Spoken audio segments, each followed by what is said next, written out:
So welcome to this episode of the Simple Life Chat. I'm Russ Morris, and in this episode, we're going to be diving into some of Gemma's best simple life hacks. From saving money and time to conquering the chaos of cleaning, Gemma is the Organised Mum, and she's here to share her wisdom to help streamline your routine and get your life in order. So grab a cup of tea, settle in, let's get started.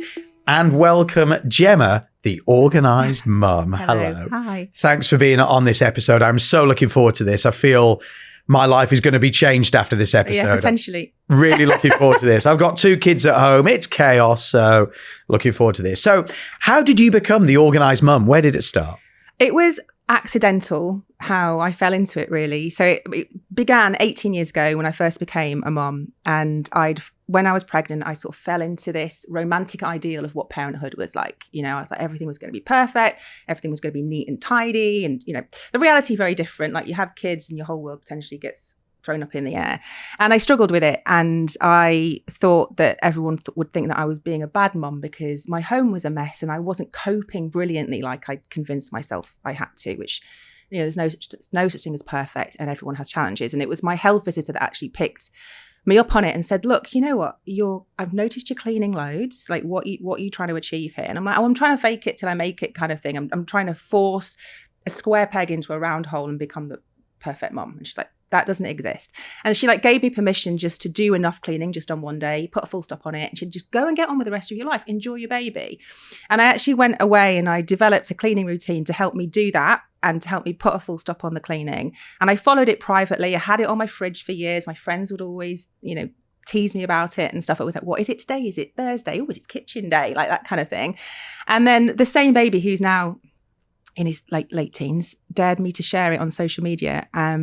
One New Year's Eve when we were doing dares and things. And I did, fully expecting it to fizzle out, and it never fizzled out. It might fizzle out, but currently it's not fizzling. Wow, that's amazing. So can we talk about this routine then? Yeah. Or is it you're closely got, obviously you're sharing it. So it's available for free for anyone to download if they want to. It's a way of getting the housework done efficiently, cleaning smarter, not harder. Because we've all got such busy lives and not many people truly enjoy cleaning, but lots of people, most of us, enjoy living in a clean home. So it's a way to get you to that point as quickly and as efficiently as possible. And it's over an 8-week rolling cycle. So you start on day 1, week 1, and then Monday to Thursday, there's specific areas of your home that we clean, and we only do it for 30 minutes. 30 minutes a day, that's it, you're done. And then it has a compounding effect. So the longer you follow, the cleaner your house gets. And then every Friday, there's like a little deep clean of a certain area. Okay. So it's really simple, but it's so effective.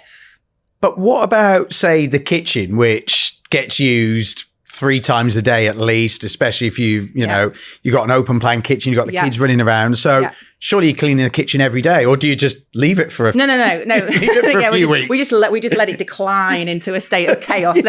So there's 30 minutes in a zone. So Monday's living room, Tuesday's bedroom, Thursday's is kitchen. And that is the deeper jobs that you'll need to do. So wipe down the microwave, clean underneath the toaster and that sort of thing. But then every day we have just a 10 minutes of a burst of vacuum the main traffic areas, do the dishes and that sort of thing. And it just helps people to get into that routine. Just almost becomes like an automatic dance of housework, if that makes sense, on autopilot. And you've been doing this for 18 years? Yeah.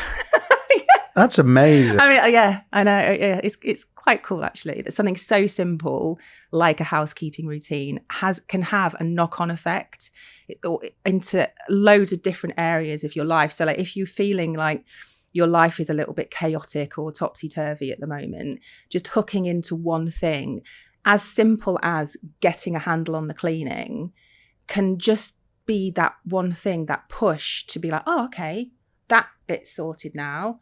That's ticked off my mental to-do list. I'm now going to focus on my career or my hobby or setting up that business. Do you think there's a lot of pressure now in the world of Instagram? And you see, there's a lot of people on Instagram who are always showing their perfect houses. Do you think there is a lot of pressure now on keeping your house clean, more so than 10, 15 years ago? It's really interesting because when I first started on Instagram, no one was sharing about cleaning. It was almost like a taboo topic. Like there was your avocado toast, your sunsets and your fashion and that was it. And then I actually said to my son who dared me to do it, look, I'm going to rock up with my mop here and no, it's not going to land. But it did, because no one really talks about it. Well, they do now, but no one was talking about it.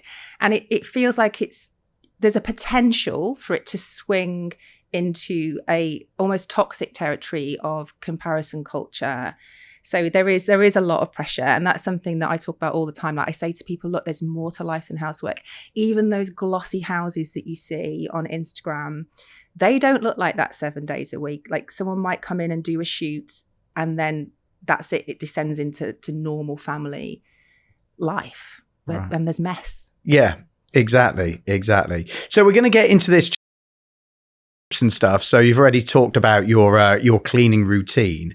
Do you go any deeper than that? Is it just a pure, like, just a timetable of cleaning, or is there tips on how to clean better and stuff? So I developed something about 2 years ago, which when I noticed there was lots of people watching people clean online. And I was thinking, right, okay, in the time that you could have watched me clean my fridge, you could have cleaned your fridge. And so I took a little bit of a gamble, and I created something called guided cleaning sessions, essentially, which are like a workout, but instead of doing burpees and squats, we're cleaning the kitchen. So they're audio sessions. You put your headphones in. I'm like, right, 30 minutes, we're going to clean the kitchen. 5 minutes, do your dishes. And I just didn't expect it to take off. And that again has also just skyrocketed, because cleaning's lonely. And like it's something that everyone has to do, but it's just a job that you try and put off. And so I actually talk people through it now, and then I sort of like scatter in a few little tips along the way. That's a really so that good it kind idea. of goes in subconsciously. So what would you say is your best cleaning hack then? When you're talking through all these, what is the one which like, oh, this is brilliant. This is the one. I think the thing that lands with people the most is if you are living in a family situation, it's something that I called housework maths. The more, and it's more of a mindset shift rather than a practical shift. The more people that you have in your home, the more mess there will be. It is an inevitability. And it's the getting to grips with the fact that there is a massive difference between a home that is dirty and a home that is messy, because people live there. And I think sometimes you can walk in, you might have like your kids have been playing on the floor and there's blocks and Lego and everything. And you're like, oh, I've just cleaned. But your house is clean. It's just got signs of life. And I think once people, again, going back to that comparison thing, once people sort of sit back and really think about that, it's like, okay, that's okay. It's clean. It's just got signs of life. Yeah. No, that's a good way of looking at it, actually. I was thinking maybe just, get rid of the kids somewhere. But like, I mean, that's not always a practical option. Yeah.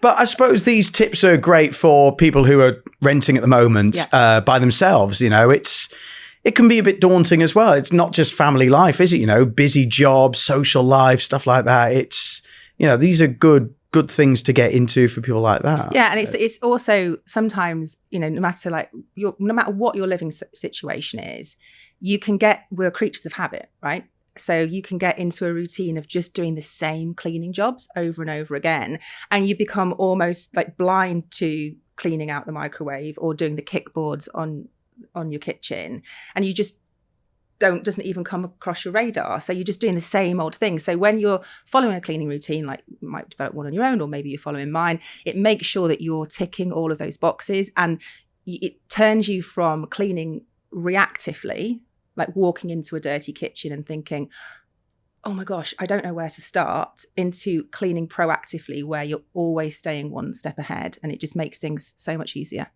You just mentioned cleaning kickboards. I don't think I've ever cleaned it. There'll be people listening out going, kickboards. Yeah. They'll be Googling, what is a kickboard? What is a kickboard, yeah.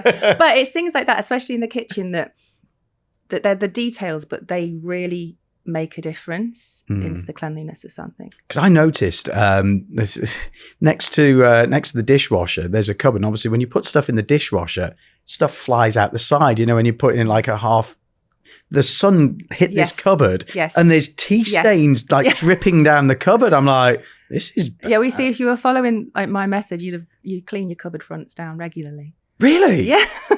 It's all baked in. Like, you don't have to think about it. You literally go, right, today I'm doing this. So you don't have to think about it. You just go, right, okay, I know what I'm doing. I only clean the cupboards when I can see like, oh, there's a bit of mark on it. When the light shines just right. I've opened the fridge with like some greasy hands or something. Yeah, that's it. So what is the main thing that people miss when cleaning the home then? It's the details, I think. So like in the bathroom, behind the door of the bathroom. I hate cleaning bathrooms. It's what you don't, if you're not seeing it regularly. I think most people do like vacuuming, dusting, and like surface cleaning, and then that's great, but it's going that one level deeper. So cleaning the inside of your microwave, cleaning the filters on your extractor fan, because like in your kitchen, because like if you're walking into a kitchen and you're like, it smells foody in here and I don't know why, it's probably your extractor fan. And you can just, they're really easy, most of them, like obviously everything's dependent on the make, but unclip them and like you can clean them, and then it's things like that make a massive difference. But unless you're told, or someone reminds you to do it, it's just so easy just to forget. And this is the thing, like no one's taught this, are they? You don't have cleaning studies in school, do you? And obviously, even when you're living at home with your parents, you don't follow your mum around going, or your dad around going, what are you doing here? No, and I think this is the thing. And I think this is why it landed so much at the time when it did. So like I grew up I was in secondary school in the 90s. And like you say, we weren't taught any of this. No. And like as a female, I was taught I was going to go to university, I was going to have a career, and I was going to have children as well. And I was going to do it all. But no one told me how to do it. And I think when we started talking about it online, people are like, okay, thank goodness, because I feel really ashamed to admit that I don't know how to do X, Y, Z. And now I feel like I can ask them one. Brilliant. What's your favourite room to clean then, Gemma? Have you got a favourite? Not really, but like I think the kitchen. I think when you've got a nice kitchen, you don't want anyone to touch it. Well, my teenagers will come in and like get noodles out and destroy it within 3 minutes of me cleaning it. Yeah. So this is my wife. Like she'll spend ages doing the kitchen, and I feel bad going in it after. She's like, "What are you doing?" I'm like, "I'm making tea." Kitchen's closed. Yeah. Like, well, when the candle's been lit, that's it. No more cooking. And I'm not allowed to sit on the bed. As soon as the bed's been made, I'm not allowed to even look at it. Sounds like marriage counselling session. Not the simple life hack. So is there a hack which you wish you knew from the start? Like something you've learned or something you've picked up on? If you like something right at the very start going, that is genius. I think that the biggest, well, there's two things. One is quite niche and the other one's quite general. But the first one is if you've got more than, like, you're living with other people. Say you've got kids at school and they all wear like black socks, right? The standard uniform. And you find yourself, or, just different types of socks. You find yourself forever pairing socks, or you've lost a sock. Where do the socks go? A few years ago, I found you can get some laundry nets like that are meant to keep your delicates intact, right? But if you give every single member of your family their own laundry bag, like it's a net bag, it's got a zip, and say, look, you put your pants and your socks in there, right? I don't have to touch them. Just give me the bag. I'll put it in the washing machine. Then it will go through the dryer and it will come back to you. You can pair your own socks and you'll never lose a sock again. Can you put the net bags in tumble dryers then? Yeah. Wow. But you just have to make sure that that they're not too full. Yeah, okay. Otherwise, and then the other thing is that you don't need 1,001 different cleaning products. One of the best things that you can use is just washing up liquid. And in fact, that is the best thing to use in the kitchen because it's the best thing for grease. Save yourself a fortune. Right, we're going to come on to that in a bit. Keep listening because we're going to get into all the products and stuff. I'm really looking forward to that bit. Love a trip to Home Bargains. Yeah, we'll get into that. We'll get into that in a bit. But talking about going back to the cleaning routine and people who are flat sharing as well and house sharing, this is a great way to split the housework, I guess, isn't it? What you're talking about before. Yeah. So what a lot of people do, so we have an app that they can use as well. But if you want to try it for free, you just go and download it. You get printouts, put them on your fridge. And it takes away that whole conversation of, can you please, have you done it? No, I've not done it yet. And it's just so annoying. So if you have it on the fridge, just everyone can see it's there. It's fact who's done what. And it just takes away that conversation. And it's saved a lot of arguments over the years. And I suppose this is good as well if you have got families. divvying up the housework, and you can earn your pocket money and stuff. And also like it's there. Everyone can see what it takes to actually keep the house running, rather than the domestic load usually does fall onto one person in the household for whatever reason.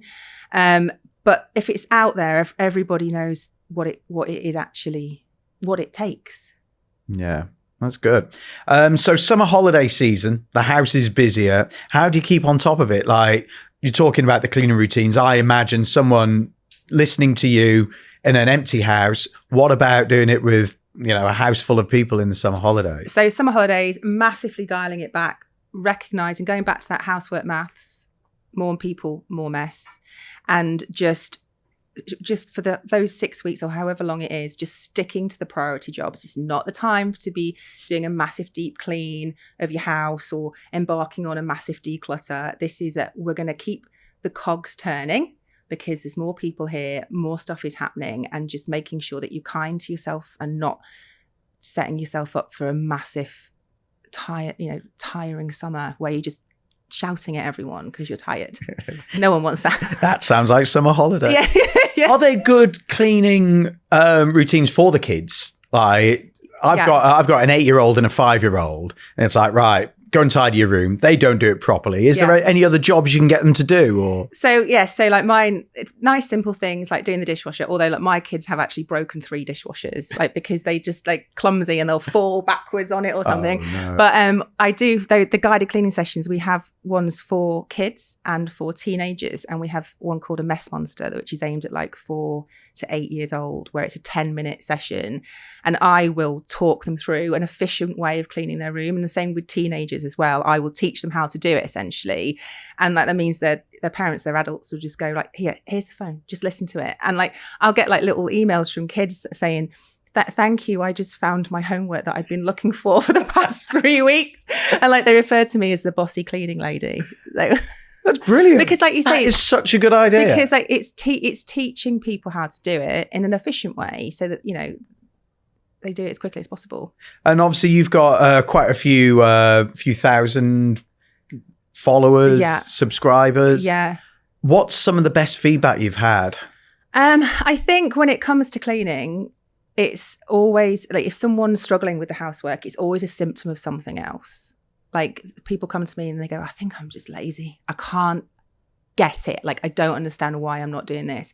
And it's always a symptom of something else, whether that, without getting too deep, whether it's like an unhappy marriage or whatever, it's manifesting itself as some sort of chaos in the house. And when they just click with a routine, with the cleaning routine, it just helps them focus on other things. And that's the thing that really keeps me doing what I'm doing, essentially, just helping people to look, it's just housework, but it's actually it's pivotal, but let's just get it done so that you can do something else. And for you, it must be quite rewarding. You must feel great when you get the message. Yeah, it is a bit of a pinch myself moment, really, because it's great. I love it. Do you do home visits? Do you go out? Can people hire you? I did do before COVID, and then that just sort of like put a stop to that. But what I do is I have a YouTube series where we'll Zoom with people and we'll work out what is their housework block, and we'll do like a reset, and then they'll go away and I give them homework for a week, and then they'll sort their house out. And so I do work with people, but I don't charge them. It's just like that's so good. Just sort of rock up and see if we can help. All right, let's get into it then. Your favorite cleaning product? What can you not live without? You mentioned washing up liquid. Yeah. Earlier. So I used to be one of those people that had every single cleaning product like under the sun, under the sink. Yeah, there was no room under my sink. So I used to have everything, and I think a lot of people do. And I think one of the reasons why is because cleaning can be really boring, and new products out, and like, oh, okay, this might be the answer to my prayers. This shiny bottle of something might be the thing that actually gets me cleaning because it smells so lovely. So I don't actually. I'm really quite simple when it comes to cleaning. Hot soapy water for most things. I damp dust, which is just a cloth, like a microfiber cloth, ever so slightly damp with water. That's what I clean most of my surfaces, not in the kitchen, but like side tables and stuff in the living room. It's It's the best thing to trap dust. It's great if you live with people with allergies because you're not throwing all sorts of things into the air and you're not sort of spraying perfume products around. White vinegar for lime scale and that sort of thing. I mean, I do test a lot of products for my job, but I always go back to the old fashioned. What your nan used to use. Yeah, because, you know. If it ain't broke, don't fix exactly, it. yeah. We bought some white wine vinegar and I do love a microfiber. White vinegar, not white wine vinegar. No, that's what I meant. Sorry, You're using the wrong one. And definitely don't use wine. Sorry, white vinegar. Yeah, it's great. Pour it down the sink and it all bubbles up with a bit of it's like baking soda. It's like don't over egg the pudding. Essentially, if something works, it works, and that's what I do now. But what about the nice smelling stuff? Vinegar doesn't. Well, no. Well, I to be fair, my family used to run fish and chip shops, so the smell of vinegar for me smells like home. But for a lot of people, it might not be appealing. So I get it, but just do whatever works for you. And like some people like really love the scented stuff. And I actually tried. I think it was, which I actually love, and I've run out really quickly, which is a sign that it's a really good product. Is like I think it was a Flash lavender soap. It was like smell of lavender. It was a spray. Smells amazing, and it's like a multi-purpose product. So yeah, that's what I'm loving at the moment. Right, let's do overrated, underrated products. Okay, what you like? I'm most nervous about this. Oh no, it's going to be divisive. I know. Well, okay, it's controversial. Let's start with some Zoflora. Okay, mid. Okay. I think a lot of people misuse it. Okay. I remember my mum using it back in the day when it had like 1 scent and it was something like floral bouquet, and like she always used to use it after we'd had a tummy bug. So do you know? That's exactly what our house is like. So every time you smell Zoflora, you know someone's been sick. Yeah. Yes. So like, that's so weird. It's like this weird trigger. So I don't like that scent particular. But I back in the day love a bit of Zoflora, but people misuse it. Like they misuse so many cleaning products. Okay, people aren't reading the labels. I get very animated about this. Oh, no, this is good. We want to take stuff away from this. The labels, because if you are using a product as antibacterial, you want it to be antibacterial or you want it to disinfect, many times you have to leave it to sit for a few minutes. Okay. 5 minutes is the typical length of time. Really? And yes. So like read the back, it's there. But people aren't doing it. So they're just wiping. You're wasting your money. You're wasting your time. You're just basically spraying nicely scented stuff on you. It's not doing what you think it's doing. So you've got to spray like Dettol antibacterial spray and leave it for 5 minutes? Read the back, like the popular products like Method, like antibacterial spray. Yeah, that smells nice. It smells beautiful, but just use it correctly. So that's my biggest bugbear. Read the label. Read the labels, yeah. Do you know what I'm going to do as soon as I get home? I ain't going to be out. And who reads the labels on cleaning products? Well, no, because you think it's common sense, right? Cleaning is common sense. So everyone's just like spray. So again, you don't know it unless someone has told you. And the same thing, don't mix cleaning products. Like this is something as well. Like I could just it blows my mind. They are powerful chemicals, and sometimes you can end up with like bleach and vinegar, for example, chlorine gas. Who wants that? So like maybe you're thinking you're doing a really good job. You got your white vinegar on your shower screen and you notice you got a bit of sealant here with a bit of mold on it, and you're like, I'll just put a bit of bleach on there. Just don't do it. Okay, let's move on to another product. What about the pink stuff? That's popular, isn't it? It is very popular. I personally have never used it. What? I know. I personally never used it, but got a massive Facebook group. Lots of people rave about it. Yeah.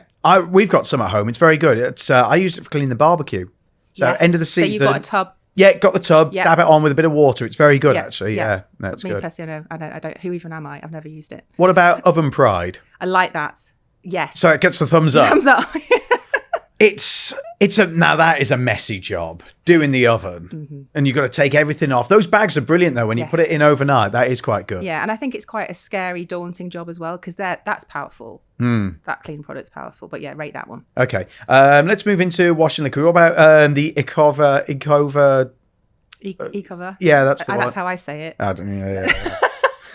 Yeah, that one. So our good friends at Ecova. I don't know. Yeah, is that any good? Use that? Yeah, middle. To be honest, like the biggest thing for me with when you're using laundry detergents or laundry powder is the smell afterwards. Like it has to have a lasting smell. So I always go back to the classic of Fairy. Yeah. What about fabric conditioner? Do you use that or not? No.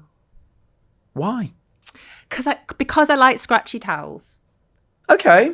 No, not fluffy towels. No, I'm a bit strange. I like towels that have dried outside and are a little bit coarser. Yeah. But also another thing with fabric softener is as well, you do have to be a little bit careful. There are some things that you shouldn't be using it on, like night pajamas, nightwear, because it can potentially make them more flammable. Again, read the label. No way. Never knew that. So what about washing powder or tablets? Liquid. Oh, you use the liquid. You don't, not the tabs in the drum or anything like that? Or... For the washing machine? Yeah. Yeah, liquid. Yeah. Always liquid? Yeah. And what about putting in like your Calgons and your stuff like that? So white vinegar I use for that. What, in the wash? No.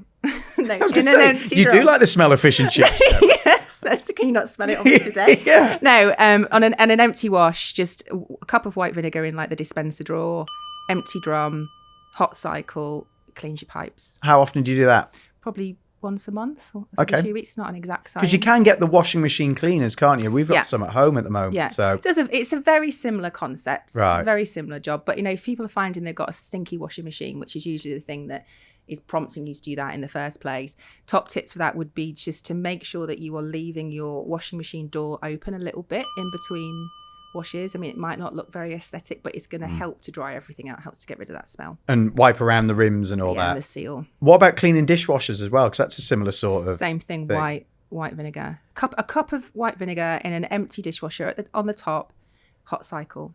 You're going to do wonders for sales of white vinegar. I know. I mean, if anyone was going to sponsor me, it would be like Sarson's or someone. Yeah. So the one cleaning product, the one thing you could not live without would be? Washing up liquid. Just regular washing up liquid, yeah. Any brand. You can do your bathroom with it. You can do your kitchen with it. So if you're on a budget, you're trying to save space, don't overlook washing up liquid. 100%. Right, I'm going to go home and throw out all our cleaning products now. White vinegar, washing up liquid, done. So you talk about keeping things efficient with the cleaning and your routine. What about with cooking to help people with busy lives? Because these are the jobs which some people love cooking, some people find it a chore. Do you get involved with that as well, Gemma? My top tip would be get a slow cooker. Okay. Just get a slow cooker. You can throw a meal together in the morning in 30 seconds. In the crock pot. In the crock pot. Yeah. My kids hate it, but whatever. But like if you are time poor in the evening, come back from work and it's just like it's something else that I need to do, you've already done it. And when you're a little bit more sprightly in the morning, if you've got time, just being your future friend then, that'd be what I do. Really simple recipes. You can put a whole chicken in there. It's great. Like 8 hours later. It's one of my favourite recipes. Even in the summer?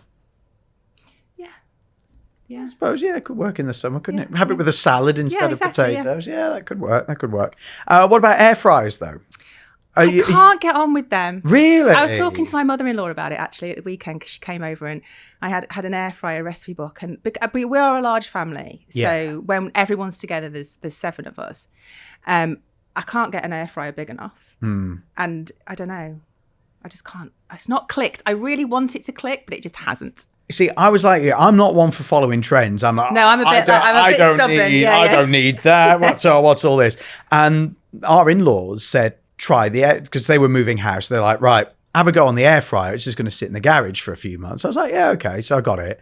And all my mates were like, oh, you finally got one then.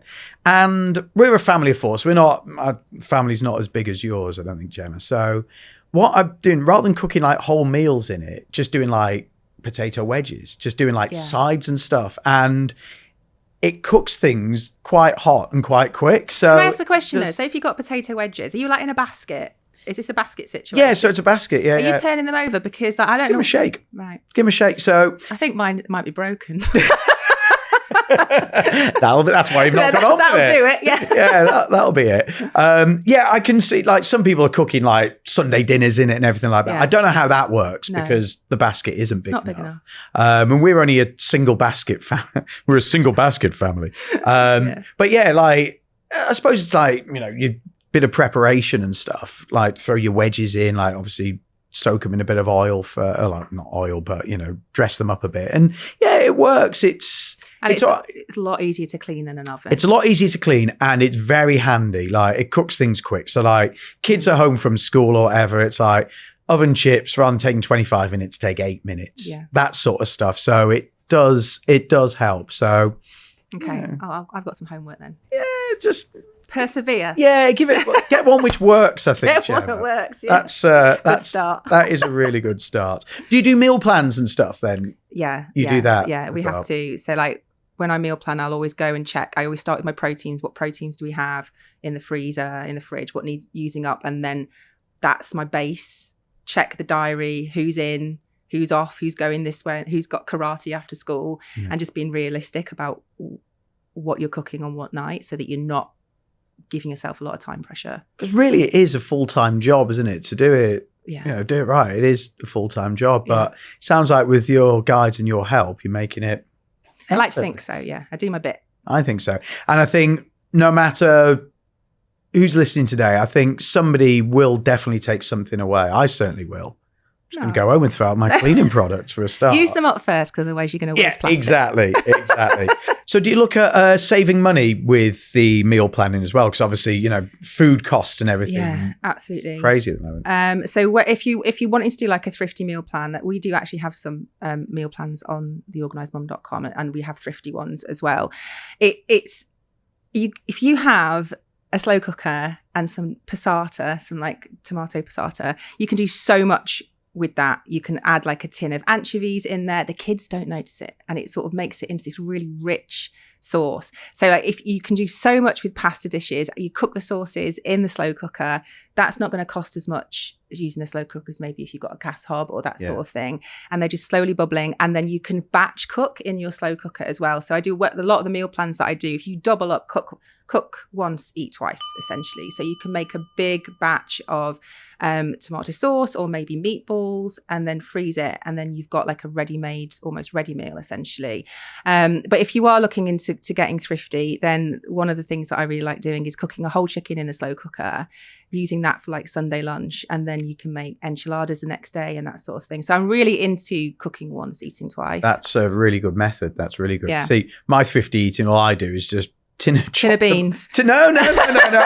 Tin of chopped tomato, some garlic, a red onion, throw it in, bit of salt, pepper, and a bit of sugar. Job done. Well, if you've got some chopped tomatoes and an onion, you've got a meal. Yeah, that is true. But yeah, being creative with your protein. So it doesn't obviously have to be meat. It doesn't have to be fish. You can be doing things like one of the best meals that my kids love is we call them cowboy beans. So we get 4 tins of butter beans, we get some sage, some passata, some garlic, stick it all in the slow cooker, and it's so nice with some crusty bread. And if you are feeling a little bit fancy, you can pop a little bit of chorizo in there as well. That's it's nice. Really nice. Chorizo is a great ingredient. I always get told off because I say it wrong. I say chorizo. Chorizo. It's chorizo. Yeah, but it's a great ingredient, isn't it? It's really good. It's got a bit of meat, and it's not the cheapest, but the good thing with chorizo, it does last, doesn't it? And it goes a long way. But if you are looking into sort of eking out the money, like if you usually cook a bolognese, instead of using 500 grams of mince, use 250, and then substitute the other 250 with some lentils or that sort of thing. The kids don't notice. Yeah. That's really good. Do you prefer cooking or cleaning? Cooking. Do you? Yeah. Built a whole career out of cleaning, but I prefer cooking. Yeah.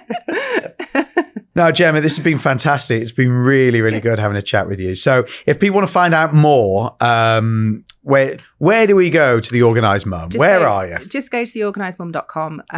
If you want to try the cleaning routine, we'll send them straight to your inbox, and that is just the perfect place to start. Great. And you're on all socials as well. Yeah, the Organised Mum, yeah. And I'm going to be listening to some of your cleaning, your cleaning workouts as they yeah.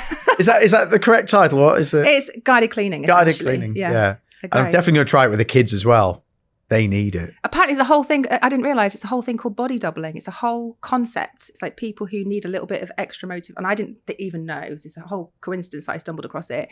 You need a little bit of help, and someone's just on your shoulder talking you through it. That's so good. That's brilliant. Well, Gemma, thank you for being on the Simple Life Chat today.